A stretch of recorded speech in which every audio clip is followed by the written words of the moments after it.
Hello students, তোমাদের সবাইকে আমাদের চ্যানেলে ওয়েলকাম জানাই। আজকে আমরা ক্লাস 6 এর পরিবেশ ও বিজ্ঞান থেকে দেখো ফার্স্ট চ্যাপ্টারের উপর আরো একটি ক্লাস প্রোভাইড করতে চলেছি।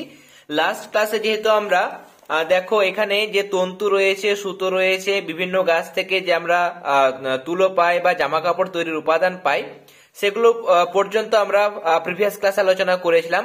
তাই আজকের ক্লাসে আমরা দেখো এখানে বেশ কিছু ইম্পর্টেন্ট পোর্শন রয়েছে যেখান থেকে তোমাদের ফার্স্ট টার্মের মধ্যে অনেক শর্ট কোয়েশ্চেন এসে থাকে, সেগুলো কিন্তু আমরা আজকের ক্লাসে ডিসকাস করব। এবং ক্লাস চলাকালীন যে সমস্ত প্রশ্নগুলো তোমাদের ফার্স্ট টার্মের জন্য ভীষণ ইম্পর্টেন্ট, সেগুলো আমি তোমাদের সঙ্গে আলোচনা করব। তার সাথে রেফারেন্স বুক থেকে কিন্তু তোমাদের ইম্পর্টেন্ট কোয়েশ্চেন আনসার গুলো তোমাদের দেখিয়ে দেব। দেখো আজকে আমাদের প্রথম যে বিষয় সেটা হচ্ছে গাছ থেকে আর যেসব জিনিস আমরা পেয়ে থাকি সেগুলো আমরা দেখব। দেখো গাছ থেকে আমরা অনেক কিছু উপাদান পাই, যেমন দেখো গদের যে আঠা সেটা কিন্তু আমরা পাই এবং সেটা বই খাতা এগুলো বাঁধাই করতে কাজে লাগে। আবার আমরা এখানে দেখতে পাচ্ছি যে পালিশ করার জন্য যে রজন লাগে সেটা কিন্তু পাইন বা শাল গাছের মতো গাছ থেকে কিন্তু আসে। তাহলে এখানে গদের আঠা যেমন দেখলাম, গদটা আমরা বিভিন্ন গাছ থেকে পেয়ে থাকি, আমড়া থেকে পাই, জিওল, বাবলা, সজিনা। কেমন? তাহলে এই আমড়া, জিওল, বাবলা, আম, সজিনা এই সমস্ত গাছ থেকে যে আঠা পাচ্ছি বা গদ পাচ্ছি সেটা আমরা দেখলাম যে বই বাঁধানো, এমনকি কাঠ শিল্পেও অনেক ক্ষেত্রে কিন্তু এই গদের আঠা কিন্তু ব্যবহার করা হয়। আর এখানে যে রজনের কথা আমরা দেখছি, রজনটা আমরা পাচ্ছি কোথা থেকে? রজন পাচ্ছি পাইন, শাল এই সমস্ত গাছ থেকে। এবং এই রজনটা কিন্তু ব্যবহার করা হয় কোন কাজের জন্য? মূলত পুজো পার্বণে ধুনো হিসেবে ব্যবহার করা হয়। এছাড়া কাঠ পালিশ করার জন্য কিন্তু রজন লাগে। এরপরে দেখবো আমরা, দেখো বট গাছ থেকে একটা পাতা বা ডাল ভাঙলে দেখবে সাদা দুধের মতো চটচটে এক ধরনের জিনিস কিন্তু বেরিয়ে আসে। এটা হচ্ছে ওই বট গাছে বর্জ্য পদার্থ। রবার গাছ থেকেও কিন্তু এইরকম যে পদার্থ বেরোয় তার থেকে কিন্তু তৈরি হয় রবার। তাহলে রবারটা তৈরি হয় রবার গাছের কাণ্ড থেকে নিঃসৃত এক ধরনের তরুক্ষীর। এই যে রবার, সেটা দিয়ে দেখো আগে গাড়ির টায়ার তৈরি করা হতো, এখন কিন্তু যেহেতু কৃত্রিম রবার দিয়ে টায়ার তৈরি করা হচ্ছে। তাহলে এই যে রবার সেটা কি কাজে লাগে? এই যে পেন্সিলের দাগ মোছার জন্য যে ইরেজার তোমরা ইউজ করো, সেই ইরেজার কিন্তু এই রবার দিয়ে বা প্রাকৃতিক রবার দিয়ে তৈরি হয়। এরপর নেক্সট আমরা দেখবো খুব ইম্পর্টেন্ট ভেষজ উদ্ভিদ, সেটা হচ্ছে সিংকোনা। তার কারণ সিংকোনা গাছের ছাল থেকে কুইনাইন পাওয়া যায়। এই কুইনাইন কি? এই কুইনাইন হচ্ছে ম্যালেরিয়া রোগের ঔষধ। এছাড়া আমরা হিংটাও উদাহরণস্বরূপ বলতে পারবো, হিংটা রান্নার কাজে ব্যবহার করা হয়। এবং যেমন এখানে দেখলে এক ধরনের তরল তরুক্ষীর পদার্থ বেরিয়ে আসে বট গাছ থেকে, সেরকম হিংটাও কিন্তু এক ধরনের খরিত তরুক্ষীর। এখানে দেখো বলা হচ্ছে যে আমরা যে শ্বাস নিই, আমরা বা যে কোনো প্রাণীরা যখন শ্বাস গ্রহণ করি তখন কোন গ্যাস গ্রহণ করি? তোমরা এটা সবাই বলতে পারবে যে আমরা অক্সিজেন গ্যাস গ্রহণ করি। এবং যখন নিঃশ্বাস ত্যাগ করি তখন কিন্তু কার্বন ডাইঅক্সাইড ত্যাগ করি। তাহলে প্রশ্বাসের সময় আমরা অক্সিজেন গ্রহণ করি আর কার্বন ডাইঅক্সাইডটা আমরা নিঃশ্বাসের মাধ্যমে বাইরে পরিবেশে ত্যাগ করি। উদ্ভিদরা কিন্তু কি করে দেখো, যখন দিনের বেলায় সালোক সংশ্লেষ পদ্ধতিতে খাবার তৈরি করে তখন এই গাছেরা খাবার তৈরির সময় আমরা বা অন্যান্য প্রাণীরা যে নিঃশ্বাসের সঙ্গে কার্বন ডাইঅক্সাইড ছেড়ে দিচ্ছি, সেই কার্বন ডাইঅক্সাইডটা গাছেরা কি করে? গ্রহণ করে নিয়ে খাদ্য তৈরি করে। এবং কার্বন ডাইঅক্সাইড গ্রহণ যেমন করে সেরকম কি ত্যাগ করে? অক্সিজেন কিন্তু পরিবেশে ত্যাগ করে। এর ফলে দেখো আমরা বা অন্যান্য প্রাণীরা যেহেতু অক্সিজেন নিচ্ছি পরিবেশ থেকে, তাহলে তো অক্সিজেন কমে যাওয়ার কথা, কিন্তু কমছে না। তার কারণ হচ্ছে উদ্ভিদরা কি করছে? কন্টিনিউয়াসলি কিন্তু অক্সিজেন পরিবেশে ত্যাগ করছে। তারা কি করছে? কার্বন ডাইঅক্সাইডটাকে নিচ্ছে এবং অক্সিজেনটাকে কিন্তু পরিবেশে ত্যাগ করছে। এর ফলে বায়ুমণ্ডলে অক্সিজেন এবং কার্বন ডাইঅক্সাইডের ভারসাম্য বজায় থাকছে। তাহলে এখান থেকে তোমাদের প্রশ্ন আসে কেমন, যে গদের আঠা কোন কোন গাছ থেকে পাওয়া যায়, এটি কোন কাজে লাগে? রজন কি, এটি কি কাজে লাগে? রবার কি? এরপরে কুইনাইন কি, এটা কোন গাছ থেকে পাওয়া যায়, এটা কিসের ঔষধ? আর এখানে প্রশ্ন আছে তোমাদের যে গাছ কিভাবে পরিবেশে অক্সিজেন এবং কার্বন ডাইঅক্সাইডের ভারসাম্য বজায় রাখে। দেখো এখানে প্রত্যেকটা যে উপাদান আমরা দেখলাম সেগুলো কোন গাছ থেকে পাওয়া যায় সেটা কিন্তু তোমাদের ফার্স্ট টার্মের পরীক্ষার জন্য ভীষণ ইম্পর্টেন্ট। কিন্তু গাছের কোন অংশ থেকে পাওয়া যায় সেটা কিন্তু তোমাদের পরীক্ষায় আসে না, কিন্তু একটু জেনে রাখা তোমাদের ভালো। যেমন দেখো কাঠ পালিশ করার জন্য যে রজন পাওয়া যায় সেটা তো পাইন গাছ থেকে পাওয়া যায়, কিন্তু পাইন গাছের কোথা থেকে? পাইন গাছের কাণ্ডে যেটা অধঃত্বক বা নিচের ত্বক সেখান থেকে কিন্তু পাওয়া যায়। একই রকম ভাবে যে রাবারের কথা বললাম, রাবারটা হচ্ছে ওই রাবার গাছের অধঃত্বক থেকে, কাণ্ডের অধঃত্বক থেকে পাওয়া যায়। ম্যালেরিয়ার ওষুধটা যেটা কুইনাইন সেটা সিনকোনা গাছের ছাল, তাহলে সিনকোনা গাছের ছাল মানে ছালটা তো বাইরের দিকে থাকে, তাহলে বহিঃস্থকের ছাল মানে বাইরের ত্বকের ছাল। এরকম ভাবে তোমরা কিন্তু জিনিসগুলো বলবে। এরপরে পরের পাতায় চলে যাব। পরের পাতাতে দেখো পরাগ মিলন রয়েছে। দেখো পরাগ মিলন আমরা জানি যে বিভিন্ন যে প্রাণী রয়েছে, মৌমাছি হতে পারে, বোলতা, ভীমরুল, প্রজাপতি, ফড়িং, পাখি, বিভিন্ন প্রাণী কিন্তু নানাভাবে উদ্ভিদের পরাগ মিলনে সাহায্য করে। পরাগ মিলন মানে হচ্ছে কোনো ফুলের পুংকেশরের পরাগধানী থেকে যখন পরাগ রেণু ওই ফুলেরই মানে যে ফুল থেকে পরাগ রেণুটা নিচ্ছে সেই ফুলেরই গর্ভমুণ্ডে পড়ে, বা ওই গাছের অন্য ফুলের গর্ভমুণ্ডে পড়ে, বা ওই একই প্রজাতির অন্য কোনো গাছে যখন ওই পরাগ রেণুটা পড়ে, তখন এরকম ভাবে পরাগের মিলনটাকে বলা হয় পরাগ মিলন। কেমন, পরাগ মিলন কাকে বলে এটা কিন্তু তোমাদের পরীক্ষায় এসে থাকে। এরপরে নেক্সট দেখো পরাগ মিলন বা বীজ ছড়ানোর জন্য বা ফল ছড়ানোর জন্য। কেমন, ফল ছড়ালে আলটিমেটলি বীজটা ছড়ানো হয়, তাহলে গাছের বংশ বিস্তারে বা ফল ছড়াতে কোন কোন প্রাণী কিভাবে সাহায্য করে সেটা এখানে দেওয়া হয়েছে। প্রথমে আমরা যেটা দেখবো সেটা হচ্ছে যে অনেক সময় পাখিরা কি করে, পাখিরা ফল মুখে করে নিয়ে যায়। এবার নিয়ে যাওয়ার সময় ধরো ফলটা খেতে খেতে পাখির মুখ থেকে নিচে পড়ে গেল, তাহলে যখন পড়ে যায়, পড়ে যাওয়ার পর ফলের যে অংশটা খেতে পারেনি সেটা পচে যায়, কিন্তু বীজটা দেখো বীজটা কিন্তু থেকে যায়। তারপরে বীজটা থেকে পরবর্তীকালে কি হয়, গাছ তৈরি হয়। আবার অনেক সময় কিছুটা ফল খায়, কিছুটা ফেলে দেয়। কেমন, যেখানে উড়তে উড়তে যেখানে বীজটা ফেলে দেয় সেখানে কিন্তু আবার নতুন করে গাছ হয়। তাহলে পাখি কি করে, পাখি ফল তো খায় কিন্তু ফল খেলেও বীজটাকে হজম করতে পারে না, বা কোনো কোনো ক্ষেত্রে দেখা যাবে যে হয়তো বীজ সমেত অন্য কোনো একটা ফল হয়তো পাখি খেয়ে নিচ্ছে, কিন্তু খেয়ে নিলেও তাদের বীজটা হজম হয় না। বীজ হজম হয় না, ফলে যেখানে ওই পাখিগুলো মলত্যাগ করে সেখান থেকে নতুন কোনো গাছ তৈরি হয়। একই রকম ভাবে এখানে দেখো বাদুড়টাও কিন্তু মানে বাদুড় কিভাবে বীজ ছড়াতে সাহায্য করে, এটা কিন্তু ভীষণ ইম্পর্টেন্ট কোয়েশ্চেন। বাদুড়ের ক্ষেত্রে আমরা দেখব যে বাদুড়ও কিন্তু বিভিন্ন যে ফলগুলো খায় সেই ফলগুলো হজম করতে পারলেও ফলের বীজগুলো হজম করতে পারে না। ফলে বাদুড় যেসব জায়গাতে যায়, যেখানে যেখানে মল ত্যাগ করে সেখানে চারা মানে বীজগুলো বেরিয়ে আসে মলের সঙ্গে নিয়ে, সেখান থেকে কিন্তু নতুন চারা গাছ জন্মায়। কেমন, তাহলে এরকম ভাবে বিভিন্ন প্রাণী কিন্তু বীজ ছড়াতে সাহায্য করে। কোনো কোনো ক্ষেত্রে দেখবে যে গায়ের লোমের মধ্যে বিভিন্ন ধরনের ফলের বীজ কিন্তু আটকে যায়, নিয়ে সেই পশুটার গা থেকে ওই বীজটা যেখানে পড়ে যায় সেখানে কিন্তু নতুন আবার গাছ তৈরি হয়, তাই না? একই রকম চোর কাটা, দেখো চোর কাটাটাও কিন্তু শাড়িতে বা জামা কাপড়ে বিঁধে যায়, নিয়ে যখন ফেলে দেওয়া হয় যে জায়গাতে ফেলে দেওয়া হয় সেখান থেকে কিন্তু কি হয়, আবার নতুন গাছ সৃষ্টি হয়। তাহলে এরকম ভাবে আমরা দেখবো। এখানে বন বিড়ালের কথা বলা হয়েছে, শিয়ালের কথা বলা হয়েছে, পাখির কথা বলা হয়েছে। দেখো আমি রেফারেন্স বইয়ের মধ্যে দেখিয়ে দিচ্ছি। প্রথমে আসি বন বিড়ালের কথা। বন বিড়াল দেখো বিভিন্ন জাতের ফলের বীজ বন বিড়ালের গায়ে লোমে আটকে যায়, দূরে কোথাও যাওয়ার সময় ওই বীজগুলি ছড়িয়ে পড়ে। শিয়ালের গায়ে দেখো গায়ের লোমে কন্টক জাতীয় ফল মানে কাঁটাযুক্ত ফলের বীজ লেগে যায়, নিয়ে যেখানে ওদের গায়ে থেকে বীজটা পড়ে যায় সেখান থেকে কিন্তু নতুন গাছ সৃষ্টি হয়। পাখিরটা আমরা বললাম, তাই জন্য আবার নতুন করে বলছি না।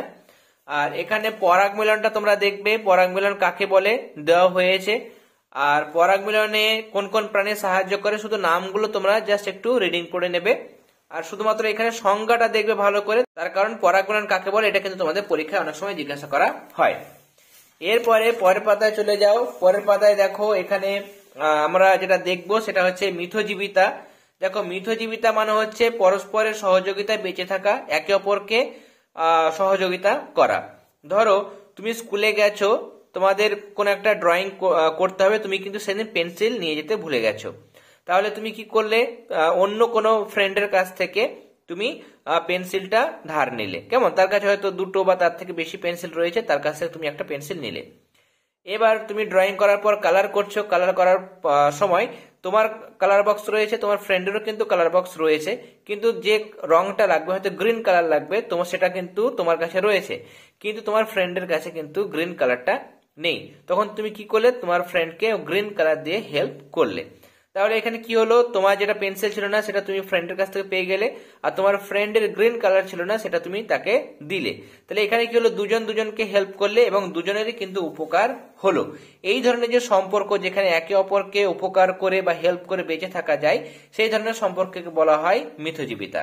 তাহলে মিথজীবিতার সংজ্ঞায় তোমরা লিখবে যে প্রকৃতিতে দুটি বা তার বেশি ভিন্ন প্রজাতির জীব যখন একে অপরের সহযোগিতা করে বা সাহায্য করে বসবাস করে তখন তাদেরকে বলা হয় মিথজীবিতা। এবং এক্ষেত্রে কি হয়, দুটো প্রাণীরই কিন্তু উপকার হয়। যেমন দেখো এখানে আমরা অ্যাজোলার এখানে গল্প দেখতে পাচ্ছি। অ্যাজোলা হচ্ছে এক ধরনের পানা। কেমন, অ্যাজোলা পানার মধ্যে এক ধরনের ব্যাকটেরিয়া থাকে। সেই ব্যাকটেরিয়ার নাম কি? সেই ব্যাকটেরিয়ার নাম হচ্ছে অ্যানাবিনা। সেটা কি করে? বাতাসের নাইট্রোজেনকে বেঁধে ফেলতে পারে, মানে নাইট্রোজেন ফিক্সেশন, নাইট্রোজেন আবদ্ধকরণে কিন্তু অংশগ্রহণ করে। এর ফলে কি হচ্ছে, অ্যাজোলার কি হচ্ছে, উপকার হচ্ছে। তার কারণ বায়ু নাইট্রোজেন যখন মাটিতে আবদ্ধ হচ্ছে তখন অ্যাজোলার মধ্যে সেটা যাচ্ছে, তাই না? অ্যাজোলা পানার মধ্যে সেটা আটকে যাচ্ছে, যেহেতু অ্যাজোলা পানার মধ্যেই ব্যাকটেরিয়া গুলো থাকে, তাই না? অ্যাজোলা পানার মধ্যে যেহেতু ব্যাকটেরিয়া গুলো থাকছে, ব্যাকটেরিয়া গুলো যখন নাইট্রোজেনকে আবদ্ধ করছে তখন অ্যাজোলা পানার মধ্যে সেই নাইট্রোজেন গুলো আবদ্ধ হচ্ছে। তাতে অ্যাজোলার উপকার হচ্ছে, তার কারণ সারের জন্য নাইট্রোজেন লাগে, আর অ্যাজোলা তার পাতায় ওই ব্যাকটেরিয়া গুলোকে থাকবার জায়গা দেয়। এতে কি হচ্ছে, বোঝাপড়া থাকে, দুজনে কিন্তু উপকার পায়। মানে ওই যে ব্যাকটেরিয়া অ্যানাবিনা, তাদের থাকার জায়গা দরকার, সে থাকার জায়গা কে দিচ্ছে? এই যে অ্যাজোলা নামক পানা। কেমন, আর অ্যাজোলা নামক পানা যেহেতু তাকে থাকার জায়গা দিচ্ছে, তার জন্য কি করছে, অ্যানাবিনা অ্যাজোলাকে মানে রিটার্ন হিসাবে, তাকে রিটার্ন গিফট হিসাবে বলতে পারো, যে কি দিচ্ছে, তাকে কিন্তু নাইট্রেট বা নাইট্রোজেন ঘটিত যে উপাদান সেটা কিন্তু সরবরাহ করছে, যেহেতু সে নাইট্রোজেন, বাতাসে নাইট্রোজেনটাকে আবদ্ধ করতে পারে। তাহলে এরকম পরস্পরকে কিন্তু সহযোগিতা করে পুষ্টি সম্পাদন করে বা বেঁচে থাকে, এটাকেই বলছি, এই ধরনের সম্পর্ককে আমরা বলছি মিথজীবিতা। যেমন দেখো এখানে আমরা দেখতে পাচ্ছি বিভিন্ন ধরনের সম্পর্ক, গোবক আর গরু। এখানে তোমাদের টেক্সট বই যা দেওয়া হয়েছে সেটা কিন্তু খুব ভালো মতো ভাবে দেওয়া হয়েছে, টেক্সট বই থেকে তোমরা করবে। প্রথমে দেখো গোবক আর গরু। দেখো গরুরা যখন হাঁটাচলা করে, হাঁটাচলা করার সময় ঘাসের মধ্য দিয়ে যখন হাঁটে তখন পোকামাকড় গুলো উড়ে যায়, যা গোবকের খাদ্য। অনেক সময় এরা আবার গরুর গায়ে বসা পোকাদেরও কিন্তু খায়। যেহেতু গরুর আমাদের মতো হাত নেই, তাহলে আমাদের মতো কিন্তু ওই পোকামাকড় তাড়ানো বা অত কিন্তু পারবে না, লেজ দিয়ে তাড়ায়, কিন্তু সব জায়গায় কিন্তু সমানভাবে তার লেজটা পৌঁছায় না, তাই জন্য কিন্তু পোকামাকড় গুলোকে সরাতে পারে না। কিন্তু দেখো যখন গায়ে পোকামাকড় গুলো বসে তখন গোবক কি করে, গরুর পিঠে বসে সে পোকামাকড় গুলো খেয়ে নেয়। ফলে কি করে, গরু যখন দেখে যে গোবক তার পিঠে বসছে, গরু কিন্তু গোবককে পিঠে বসতে দেয়। কেন বসতে দেয়? তার কারণ হচ্ছে যে গরু পিঠে যখন গোবক বসবে তখন পোকামাকড় গুলো খেয়ে নেবে, তখন গরু কিন্তু স্বস্তি পাবে বা আরাম পাবে। আর গোবক কি করছে, গোবক যেমন গরুকে হেল্প করছে পোকামাকড় গুলো খেতে, সেরকম গরুও কিন্তু গোবককে পিঠে বসতে দিচ্ছে এবং এভাবে কিন্তু একে অপরকে সাহায্য করছে। একই রকম সাগর কুসুম আর ক্লাউন মাছ, দেখো এরা কিন্তু একসঙ্গেই থাকে। ক্লাউন মাছ যেটা, সেটা কি করে, সাগর কুসুমের শত্রু যেমন বাটারফ্লাই মাছকে তাড়িয়ে দেয়। তাহলে সাগর কুসুমের শত্রুকে তাড়াতে সাহায্য করছে কে? ক্লাউন মাছ। তাহলে ক্লাউন মাছ সাগর কুসুমের হেল্প করছে। আর সাগর কুসুমের পড়ে থাকা খাবারের অংশ কে পাচ্ছে? ক্লাউন মাছ পাচ্ছে। তাহলে দুজনের উপকার হচ্ছে। আবার অনেক সময় দেখা যায় যে ক্লাউন মাছকে যখন তাড়া করে আসে বিভিন্ন ধরনের প্রাণী, তখন সেই প্রাণীগুলোকে ওই সাগর কুসুম কি করে, সাগর কুসুম তার কোষশিকার সাহায্যে শিকার করে। ফলে ক্লাউন মাছকে কি করছে, সাগর কুসুম কিন্তু বাঁচিয়ে দিচ্ছে। তাহলে একে অপরকে কিন্তু বাঁচিয়ে দিচ্ছে। এরপরে পিঁপড়ে আর জাপ পোকার মধ্যে দেখো এখানে একটা ইম্পর্টেন্ট কোশ্চেন হয়, হানি ডিউ। হানি ডিউ কি? দেখো জাপ পোকারা গাছের শর্করা সমৃদ্ধ রস শোষণ করে শর্করা জাতীয় বর্জ্য ত্যাগ করে, এটাকে বলা হচ্ছে হানি ডিউ। এই যে হানি ডিউ, এটা কিন্তু পিঁপড়েদের খুবই উপাদেয় খাবার, মানে পুষ্টিকর এবং খুব প্রিয় একটা খাবার হচ্ছে হানি ডিউ পিঁপড়েদের। খাবার পাওয়ার জন্য পিঁপড়েরা কি করে, জাপ পোকাদের লালন পালন করে, শত্রুর হাত থেকে বাঁচায়। এমনকি এই জাপ পোকাদের যখন খাবার ফুরিয়ে যায় তখন তাদের এক গাছ থেকে অন্য গাছে বয়ে নিয়ে যায় কিন্তু পিঁপড়ে। তাহলে এরকম ভাবে পিঁপড়েরা জাপ পোকাদের সাহায্য করছে। কেন? তার কারণ জাপ পোকারা যখন ওই শর্করা জাতীয় খাদ্যরা শোষণ করবে, নিয়ে যখন বর্জ্য ত্যাগ করবে, সে বর্জ্যটা কারা খাবে? পিঁপড়েরা খাবে। তার কারণ এই যে বর্জ্য বা হানিডিউ, সেটা হচ্ছে পিঁপড়েদের খুব উপাদেয় খাবার। এরপরে গন্ডার আর গোবক বা গন্ডার আর শালিকের সম্পর্ক অনেকটা গোবক আর গরু সম্পর্কের মতোই। গন্ডারের পিঠে বসে কি করে শালিক, গন্ডারের চামড়ার মধ্যে অনেক এঁটুলি থাকে। কেমন এঁটুলি বা ঘায়ের মতো অংশ থাকে গোটা গোটা গোটা, সেই এঁটুলুগুলোকে খেয়ে গন্ডারকে স্বস্তি দেয়। আর শালিকের কি উপকার হচ্ছে, শালিক ওই এঁটুলুগুলোকে খাবার হিসেবে পাচ্ছে। আর আজকে দেখো শেষ আরো একটা বিষয় দেখবো, সেটা হচ্ছে সাগর কুসুম আর সন্ন্যাসী কাঁকড়ার মধ্যে মিথজীবী সম্পর্ক। দেখো, সাগর কুসুম বা যেটাকে আমরা বলি সি অ্যানিমন আর সন্ন্যাসী কাঁকড়া মানে যেটাকে বলা হয় হারমিট ক্র্যাব, এরা কিন্তু পারস্পরিক সহযোগিতা করে বেঁচে থাকে। কেমন দেখো, সন্ন্যাসী কাঁকড়ার পেটের অংশটা কেমন হয়, নরম হয়, তাই সে বাসা বাঁধে কোনো মৃত সামুদ্রিক প্রাণীর খোলসে। তাহলে কোনো মৃত সামুদ্রিক প্রাণী রয়েছে যার খোলস আছে, সেই খোলসের ওপরে কি করে সন্ন্যাসী কাঁকড়াটা কিন্তু বাসা বাঁধে। আর সন্ন্যাসী কাঁকড়া পিঠে করে বয়ে নিয়ে বেড়ায় কাকে, সাগর কুসুমকে। সন্ন্যাসী কাঁকড়ার দেহ যখন বাড়ে তখন সাগর কুসুম কি করে, খোলস শুদ্ধ সন্ন্যাসী কাঁকড়াকে ঢেকে রাখে, পুরোটাকে ঢেকে রাখে। সাগর কুসুম তার বিষাক্ত কোষযুক্ত টেন্টাকেলের সাহায্যে সন্ন্যাসী কাঁকড়াকে রক্ষা করে। সন্ন্যাসী কাঁকড়া খাবারের খোঁজে গেলে সাগর কুসুমও সেই খাবারের ভাগ পায়। তাহলে এক্ষেত্রে সাগর কুসুমকে খাবার যোগান দিচ্ছে বা সাগর কুসুম খাবার পাচ্ছে কোথা থেকে, সন্ন্যাসী কাঁকড়ার থেকে। তাহলে সাগর কুসুমের উপকার হচ্ছে। আর সন্ন্যাসী কাঁকড়াকে দেখো শত্রুর হাত থেকে রক্ষা করছে, একে পুরো ঢেকে রাখছে, ঢেকে রাখার পর তার বিষাক্ত টেন্টাকেলস এর সাহায্যে সন্ন্যাসী কাঁকড়াকে অন্য প্রাণীর হাত থেকে রক্ষা করছে। তাহলে একে অপরকে উপকার করছে। তাহলে এই ধরনের যে সম্পর্ক সেগুলোকে আমরা বলবো মিথজীবী সম্পর্ক। তাহলে আজকে আমরা এতটা পর্যন্ত পড়লাম, এবং যাদের রেফারেন্স বই রয়েছে তোমরা একটু দেখে নাও কোন কোন জায়গাগুলো একটু ভালো মতো ভাবে তোমরা দেখবে। দেখো, আজকে ক্লাসে যেগুলো আলোচনা করা হলো তার মধ্যে এই যে রবার রয়েছে, রজন, কুইনাইন, গদ, হিং, প্রত্যেকটা কোন গাছ থেকে পাওয়া যায় এবং ব্যবহারগুলো তোমরা দেখবে। কেমন, তাহলে কোন গাছ থেকে পাওয়া যায় এবং ব্যবহার। এরপরে নিচে চলে যাব, নিচে দেখো এই যে কাঠ পালিশ করার জন্য যে রজন পাওয়া যায় সেটা কোন গাছ থেকে পাওয়া যায়, উত্তর হবে পাইন গাছ থেকে পাওয়া যায়। কেমন, ম্যালেরিয়ার ওষুধের নাম কি, আনসার হবে কুইনাইন, সেটি কোন গাছ থেকে পাওয়া যায়, আনসার হবে সিনকোনা গাছের ছাল থেকে পাওয়া যায়। এই দুটো কলাম করবে। উদ্ভিদের কোন অংশ থেকে পাওয়া যায় এটা অতটা দরকার নেই। এরপরে এখানে পরাগ মিলনের বিষয়গুলো দেওয়া হয়েছে, কিন্তু এটা জাস্ট রিডিং পড়বে। পরাগ মিলনের সংজ্ঞাটা পরে তোমাদের দেখিয়ে দিচ্ছি। এরপরে দেখো, এখানে তোমাদের দেওয়া হয়েছে বিভিন্ন প্রাণী কিভাবে মানে বীজ ছড়াতে সাহায্য করে, তার মধ্যে পাখি, বাদুড়, এগুলো আমরা পড়লাম টেক্সট বই থেকে। এখানে আরো কিছু দেওয়া হয়েছে, তার মধ্যে শিয়াল, বন বিড়াল, এটা দেখবে। কেমন, তাহলে পাখি, বাদুড় দেখবে, আর এখানে শিয়াল, বন বিড়াল এগুলো দেখবে। অন্যান্য গুলো অতটা কিন্তু প্রয়োজন নেই। আর এই যে সম্পর্কগুলো দেখলাম সেটা তোমরা টেক্সট বই থেকে দেখবে। টেক্সট বই থেকে তোমাদের দেখলে বেশি ভালো হবে, তার কারণ সেখানে খুব সুন্দরভাবে গুছিয়ে লেখা হয়েছে। এরপরে অ্যাজোলা কি, এটা তোমাদের শর্ট কোশ্চেন আসে। আর অ্যাজোলা থাকলে জমিতে সার দিতে হয় না কেন, তার কারণ অ্যাজোলা যখন থাকে তখন অ্যাজোলার পাতার মধ্যে যে অ্যানাবিনা থাকে, অ্যানাবিনা এক ধরনের ব্যাকটেরিয়া, সেই ব্যাকটেরিয়া কি করে বাতাসের মুক্ত নাইট্রোজেনকে আবদ্ধ করে নাইট্রেট লবণ হিসাবে আবদ্ধ করে বা জমা রাখে। ফলে জমির উর্বরতা ক্ষমতা কিন্তু বৃদ্ধি পায় বা উর্বরতা শক্তি বা জমি কিন্তু উর্বর হয়, ফলে কিন্তু জমিতে আলাদা করে সার দেওয়ার প্রয়োজন পড়ে না। তারপরে চলে যাবে, এখানে দেখো ওষুধি গাছের নাম, এগুলো দেখবে। তুলসী, এটা সর্দি কাশি দূর করতে সাহায্য করে, হুপিং কাশিতেও কিন্তু উপকার দেয়। কালমেঘ দেখো কৃমিনাশক হিসাবে কালমেঘ পাতার রস উপকার করে। আর থানকুনি পাতার রস বেটে খেলে সেক্ষেত্রে কিন্তু আমাশয় রোগ দূর হয়। তাহলে এই বিষয়গুলো একটু দেখে রাখবে। এখানে পরাগ মিলন কাকে বলে, পরাগ মিলনের সংজ্ঞাটা দেখবে। বিভিন্ন প্রাণীরা পরাগ মিলনে কিভাবে সাহায্য করে জাস্ট রিডিং করবে। কেমন, আর এখানে পাখির ক্ষেত্রে দেখবে পাখি কিভাবে ফল ছড়ায়, শিয়ালের ক্ষেত্রে এটা দেখবে। আর বাদুড় কিভাবে বীজ ছড়াতে সাহায্য করে, যেটা টেক্সট বই থেকে বলে দিলাম সেটা তোমরা দেখবে, তার কারণ বাদুড়ের যে পোর্শন সেটা কিন্তু ভীষণ ইম্পর্টেন্ট। আর এগুলো তো তোমরা টেক্সট বই থেকে পেয়ে যাচ্ছ। সাগর কুসুম, ক্লাউন মাছ, সাগর কুসুমের সঙ্গে সন্ন্যাসী কাঁকড়া, সবগুলো তোমরা টেক্সট বই পেয়ে যাচ্ছ, সেগুলো তোমরা টেক্সট বই থেকে দেখবে। কেমন, আর পিঁপড়ে জাব পোকার মধ্যে সম্পর্ক, সেটা তোমরা টেক্সট বই থেকে করবে, এখান থেকে করার প্রয়োজন নেই। এরপরে দেখো শর্ট কোয়েশ্চেনের মধ্যে চলে যাব। শর্ট কোয়েশ্চেনের মধ্যে আজকের ক্লাসে যেগুলো আলোচনা করলাম শর্ট কোয়েশ্চেনের মধ্যে, সেগুলো হচ্ছে দেখো গদ কি, রজন কি, এদের ব্যবহার, এগুলো তোমরা দেখবে। এরপরে কুইনাইন কি, এই জায়গাটা তোমরা দেখবে।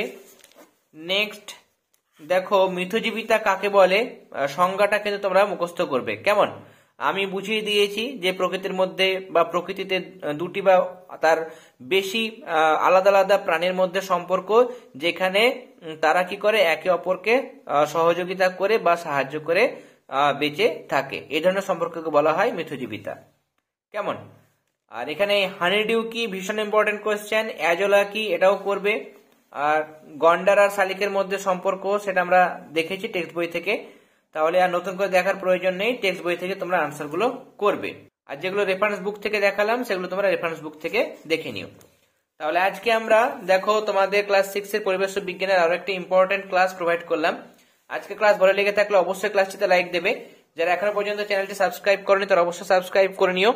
এবং এই ভিডিও ডেসক্রিপশন বক্সে তোমরা তোমাদের ক্লাস 6 এর সমস্ত সাবজেক্টের প্লেলিস্টের লিংক কিন্তু পেয়ে যাবে। অনেকগুলো সাবজেক্টের ক্লাস আমাদের চ্যানেলে শুরু হয়ে গেছে। যে সমস্ত বিষয়ের ক্লাসগুলো শুরু হয়নি সেগুলো খুব শীঘ্রই আমাদের চ্যানেলে শুরু হয়ে যাবে।